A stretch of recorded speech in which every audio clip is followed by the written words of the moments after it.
I'm Muriel Bowser. I'm the mayor of Washington, D.C. I'm at Reagan National Airport. I am joined by United States Transportation Secretary Sean Duffy, United States Senator Jim Moran, Senator Roger Marshall, Jack Potter, the CEO of the Metropolitan Washington Airports Authority.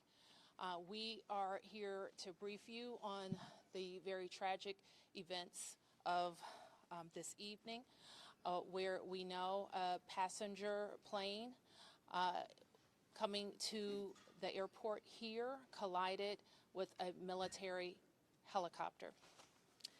Our fire department, DC Fire and EMS, supported by fire departments and police departments from across the Washington metropolitan region, are executing a rescue operation in the Potomac River. They are working diligently in very dark and cold conditions, cold water. We have had the opportunity to be briefed by American Airlines officials. I'm told that American Airlines leadership is on the way to Washington as well, and officials are in the airport talking to families now. We do have a 1-800 number where families should contact us, should contact American Airlines for more information, and we will be providing that information shortly. I am going to turn to a number of officials to provide as much information as we can this evening, and we expect to have more frequent briefings at daylight. So with that, I'm going to turn to Secretary Duffy. Thank you, Mayor Bowser. I think for all of us, we want to extend our thoughts and prayers to those individuals who were impacted by the events tonight, their families. We know this is a very difficult time for all of them. I want to join the mayor and everyone here too in attempting a rescue. Tonight, I spoke with President Trump and his team in the Situation Room. I had a conversation with Secretary Pete Hegseth as well, and then with the Kansas delegation and the mayor and others in leadership, as well as Governor FAA's perspective. We are going to offer full support to those on the ground, to the mayor, but also to the NTSB, who is going to be conducting the investigation in this matter, and provide all the support that's necessary. Mayor. Thank you. So with that, I want to ask Chief John Johnley from DC Fire and EMS to provide an update. Good evening, everyone. I'm John Donnelly, Chief of DC Fire and EMS.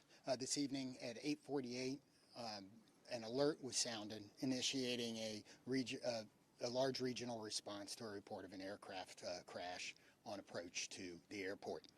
This response includes first the Metropolitan Washington Airports Authority's Fire Department, the District of Columbia Fire Department, the Metropolitan Police Department, and the U.S. Park Police to respond into the area and to sort that out.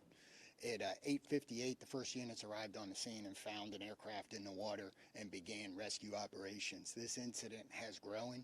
There's currently about 300 responders working. We have boats from all throughout the region, police and fire boats. We have a mutual aid agreement in Washington, D.C., the National Capital Region Mutual Aid Agreement administered by the Metropolitan Washington Council of Governments, and we're all operating under that. We're operating under a unified command. Everybody's together.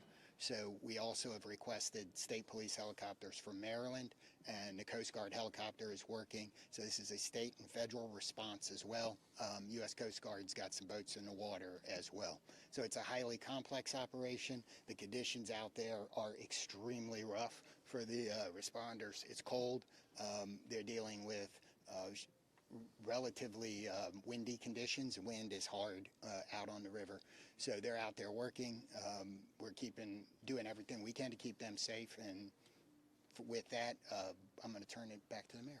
Thank you. In Chief Bonnet from MY.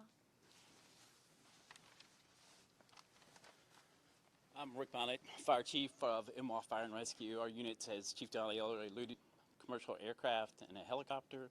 Our units immediately responded and deployed 3 boats and immediately called for mutual aid resources. Again, as Chief Donnelly said, it's an active operation that's going to last many hours as we continue to work through recovery efforts and rescue operations. This will be ongoing for quite a while. Our thoughts and prayers are with the families and our communities, and we appreciate all DC's support to our agency and our federal partners. Who wanted to say a few words. First, Senator Moran, and then Senator Marshall. Mayor, thank you, and Mr. Secretary, thank you, and to our first responders, thank you very much for all that's taking place here. I'm Jerry Moran. I'm a United States Senator from Kansas, and I chair the subcommittee in Commerce Committee on Aviation. So we have really a serious and sad circumstance that we want to be here to be helpful, and we're praying that our responders are safe and the folks who are on that flight are recovered.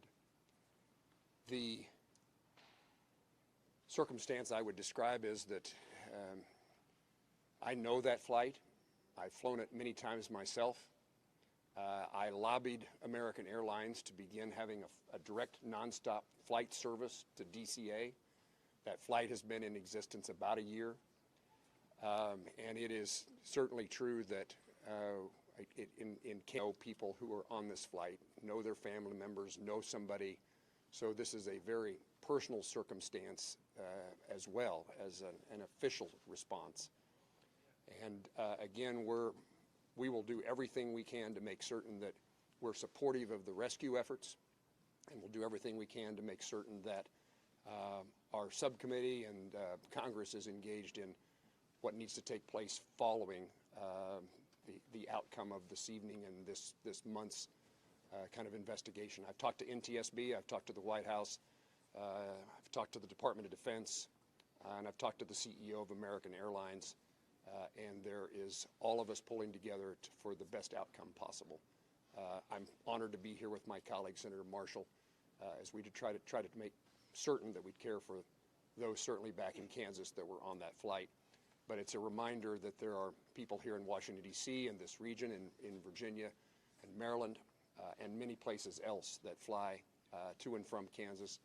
And so we're rooting and supporting all those, regardless of where you're from. And Mayor, I appreciate the gathering here for us to try to provide information to those in Kansas and across your city. Thank you. Yeah, thank you. Well, thank you, Senator Moran and Mayor, Secretary. You know, when one person dies, it's a tragedy, but when many, many, many people die, it's an unbearable sorrow. It's a heartbreak beyond measure. And I know Senator Moran and I are here just to say we care. We wish that there was more we could do, but unfortunately there doesn't seem much at this time. I want the folks to back home to just know that we care, that we love them, and that this is a time when we'll have to join arms together and help each other out. We've been through things like this before, through tornadoes and floods and things, but it's really hard when you lose, you know, probably over 60 Kansans simultaneously. And I don't want to forget the pilots and the flight attendants, you know, are do their job, and the military personnel we lost. You know, all those lives are so valuable, and it is such a tragedy that we lost them. You know, I think often in times like this, I try to find a scripture that, you know, is apropos, and this is from the book of Psalms. It says, "The Lord is close to the brokenhearted and saves those who are crushed in spirit." Certainly we're crushed in spirit tonight. We mourn with the families who lost loved ones, and we truly are joining them in prayer and wrapping our arms around them in love and compassion. Thanks for everybody for coming out tonight, and thank you for your thoughts and your prayers. So certainly I speak for the people of Washington, 700,000 of us who are extremely sorry for the families who are experiencing loss tonight. And so we want you to know that we will continue to work with American Airlines to share information as frequently as possible and make sure that we're getting accurate information out to the public. But my sorrow for all of the people and crew on the plane and our military personnel on the helicopter is very deep.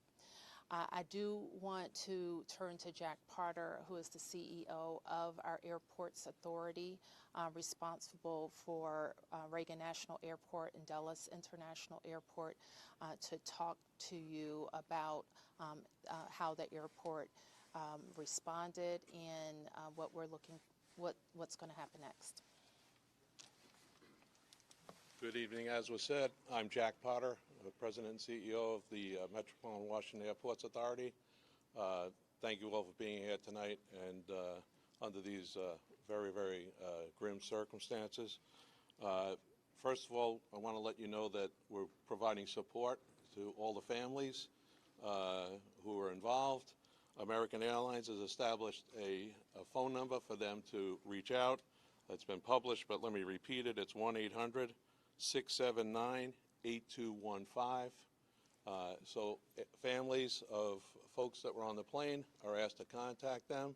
We did have folks who were at the airport to pick up loved ones, and so American has in their lounge at the north end of the airport, and we've directed the families there, and there are folks there counselors there to work with the families. We did have aircraft that were in the air. They were diverted to Dulles Airport, some 19 aircraft. We had personnel, United and others had personnel. We want to thank WMATA for extending their hours on the Metro to make sure that those folks were accommodated. Right now, as was said earlier by the chief, we're in a rescue mode. We will continue in that rescue mode. I want to thank all of the mutual aid responders, all the counties, the district, folks from Maryland and Virginia. Everybody's on site doing the best they can, and numerous boats out in the water right now. NTSB is on site. I want to thank all of the folks behind me, the secretary, the mayor, the 2 senators for all of their support, and we're going to continue to work through the night. I do want to make an announcement. People are, concerned about what's going to happen in the morning. Reagan National Airport will be closed until 11 o'clock. That's when the first flights will take off. But we're going to continue to do our best and work through this situation over the course of the night, and we hope to have more news as it develops. But for right now, it's a very difficult situation out there with the cold. It's very dark, but there are numerous boats out there. There are dive teams out there. So, again, we'll continue to work this situation, and I'll turn it back to the mayor. Thank you very much. Thanks for that update. And you've heard that in the National Capital Region, the district, of course, is Washington, D.C. is at the center, but we are a close region. We have heard from the governors of Maryland and Virginia, the mayor of the city of Baltimore, all who have sent us personnel to help in the rescue operations. Last thing I'll note is just to our local viewership, and just please let our first responders do their work. Try to let our vehicles get to scenes and through scenes. We don't want anybody else to get hurt because of moving vehicles, okay? So we will be able to take a few questions. There's not a lot that we can say. We won't be able to say anything about an investigation. As you know, once Fire and EMS completes the rescue operation, then the investigation goes over to the National Transportation Safety Board. And I'm sure the Safety Board, NTSB, will provide information about when they will be briefing about an investigation. So we'll take a few. Yes? Can you confirm that both aircraft are in the water, and perhaps Chief Donnelly can explain what's involved in conducting an operation like this in these conditions? Yes, both aircraft are in the water. The focus now is rescuing people, and that's what all of our personnel are focused on. And Chief, I think he's given a pretty good description, but if there's anything else you want to add, Chief? I would just say that the boats are out doing searches. We have divers on both aircraft, and they're searching the aircraft at this point. Right. Yes. Have any survivors been found, and how many bodies have been recovered? All we can confirm tonight is the number of people on each aircraft, 64 people on the American Airlines plane and 3 people on the military helicopter. And we can't provide any more information about recovery efforts. People have talked about lost loved ones, so how do you know that there might be people who have lost loved ones? I didn't say I didn't know people have lost loved ones. I said we can't talk about any of the recovery efforts in specific tonight. Yes. Secretary Duffy, So I'll call on who's next. Yes? Thank you, Mayor Bowser. Will this affect operations at Dulles and BWI? Will the Potomac River traffic be closed to boats? Yes. And so Jack has talked about, Jack, can you talk about Dulles? I'm not sure we can talk about BWI, but we can talk about Dulles. There is no impact at BWI or at Dulles. As I said earlier, our airport here, Ronald Reagan National Airport, will be closed until 11 o'clock. Obviously, that will be fluid. We'll learn more, but we wanted to advise passengers who might be coming to the airport in the morning that we will be closed until at least 11 o'clock. Yeah, 1 second. You're next. Hi, Mayor. Thank you so much. Uh-huh. Just other than the current situations, like we know the water is extremely cold and it's very dark outside. Although Senator is saying that there are numerous boats in the water, but what's the the biggest challenges for the rescue team? What best scenario we can expect in the coming few hours? Chief. So the challenges are access. The water that we're operating in is about 8 feet deep. There is wind, there is pieces of ice out there, so it's just dangerous and hard to work in, and because there's not a lot of lights, you're out there searching every square inch of space to see if you can find anybody. Divers are doing the same thing, and that is a very tough condition for them to dive in. The question about the river, we'll make that decision later. The Coast Guard's on scene, and I would expect that it's not a high use time in the river, and we should not expect to have recreational traffic on the river tomorrow. Okay, 3 questions. 1, 2, 3. Secretary Duffy, have you been in touch with the air traffic controllers who were in the tower at the time of the crash? I have not. You have not. And the second question, this is your first several hours in this position. What are your thoughts? What are you feeling right now? My focus is on those who are impacted on this flight. And again, I've been the secretary for a little over a day, and the tragedy that we're going to deal with this recovery, I think, is touching everyone's hearts, whether it's here in the greater D.C. area or in Kansas. And again, I think everyone here is thinking and praying for those who potentially have lost a loved one. And thank you. Okay, your question? Can any of you give us any sense about how an accident like this could have happened so close to the airport, right in the heart of DC? There have been reports that the DCA tower contacted the helicopter moments before the crash to ask if they had sight of the aircraft, and apparently the helicopter reported that it did have sight of an aircraft. Is it possible that it had the wrong aircraft in sight? Do you have any sense of what went wrong in those final moments? I know that the National Transportation Safety Board in its investigation will be able to search on all of those questions. We wouldn't be able to talk about that tonight. Yes? 2 parts for Secretary Duffy. The first thing you were talking about, you were in the situation room with the president and Pete Hegseth both being there. Can you tell us more about the president's initial reaction to this, as well as Pete Hegseth, if this was a military helicopter? So I was not in the Situation Room. I did have a conversation with the Situation Room where the president was located, as well as with Secretary Hegseth. We were exchanging information. I would just note that not just the local team, but the federal team has performed very well in this crisis. I know the president is incredibly concerned about what's happened here today. I'm sure we'll continue to hear more from him, and I'll continue to consult with him and Secretary Hegseth. When it comes to the resources that you would be able to provide on the federal level, do you feel like you're getting what you need? Absolutely.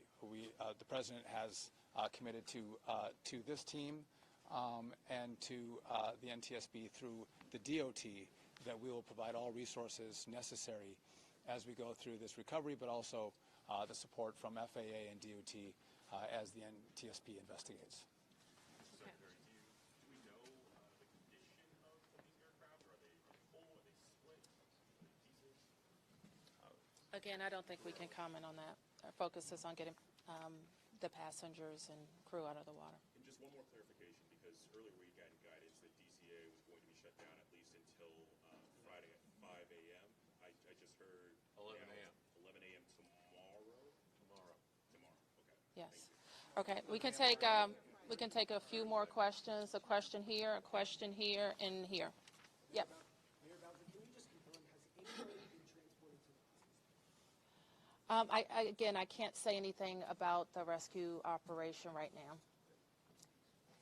Who was next? Yes. Yeah, Chief Donnelly, can you speak a little bit more about the unified command? Who leads this phase of the rescue and recovery? At what point do you then change phases? And can you describe to us the scene as best you can when first responders first arrive? So I happened to be listening to the radio this evening when the call came out. I listened to the responders come in, and the initial response, they were very professional trying to locate this. This is, if you can imagine, the river is a large black spot at night with no lights on it except for a few buoy lights. So they were out there looking. The boats pretty quickly were able to locate one of the aircraft and get there. So that's what's going on right now. Everybody's working on that. We will reevaluate where we are with the rescue operation in the morning when we get a better sense of it, but we are still out there working, and we're going to continue that throughout the night. Do you have a sense that there are survivors? We don't know yet, but we're working. Is any part of the search happening over land? No, we're all in the water. Yes. Oh, you got a question. Somebody didn't get a question. Hold on. Yes. I just wanted to ask, do you have an estimate yet on how long the recovery efforts will take? Chief. So experiences like this we expect to continue our operations in the fire department for multiple days. And then I would expect the investigation goes longer than that. Okay, you didn't get a question, and you are next, I think. Crash or future accident. Do we have any like to reform the authority, the airport control to calm those people who are flying in the next few days? And also, how long the rescue is gonna last? Are we gonna stop rescue after tomorrow 11 a.m.? Like divers team, because they are still in the golden hours now. No. I mean, I think you just heard the chief said we're going to be out there as long as it takes. And we're obviously trying to get to people as soon as possible, but we are going to recover our fellow citizens. Yes. This is for the chief and Secretary Duffy. How do you balance the search and rescue operation with preserving the scene for the investigation that's now underway? So from the fire department's point of view, we are always going to put people first. But I don't think I think our operations, because we have a unified command, we are all working together, and the NTSB is in contact with us, and we will work together to make sure that if there's crucial evidence that it's preserved. And that's something we do every day with our police department on crime scenes and things. So life comes first, and everything else is after that. Okay, last question. Yep. Secretary Duffy, I just want to ask, I know it's early, but are there any immediate actions the FAA should take to prevent helicopters and commercial airplanes from getting too close to one another? So obviously there'll be a review of what happened here tonight. And after the FAA studies what happened, we will take appropriate action if necessary to modify flight paths and permissions. Okay. You have one? Do you have any more details about the helicopter issue with the Black Hawk, if they're allowed to have people directly with the president? I spoke with the President's National Security Advisor, and I have not talked to the President yet, and I do not know what the mission was. So let me close by saying again, thank you to the members of the press to help us get information out to the families. The American Airlines number is 800-679-8215, 800-679-8215. And I expect the airport will likely provide additional information in the morning. Thank you.